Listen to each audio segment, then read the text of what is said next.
49 makalipas ang alas 4 ng umaga, lalaking may kasong kidnap o ransom attempt sa Kabakan, Cotabato na aresto naman. Detalye ng balita mula kay Jun Di Makutak, Aris 19. Assalamualaikum, Jun. Alaikum assalam, Kuyang Angel.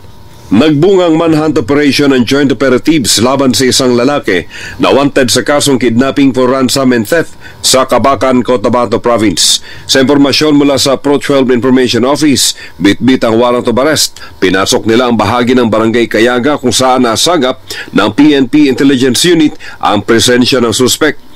Hindi naman nanlaban ang suspek at kalmado itong pinusasa ng pulis. Kinilala ang naresto sa alias itong Lando, 50 years old, may asawa at residente ng Lower Mingading, Kabakan, Cotabato Province, na classified ng PNP bilang National Most Wanted Person.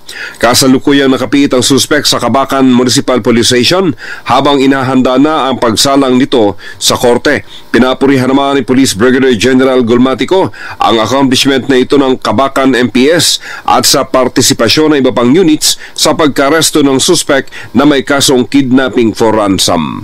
Mula sa Central Mindanao, RH19, Jun Di Makutak, DZRH, una sa Pilipinas, una sa Pilipino. Sukran, Jun. Maraming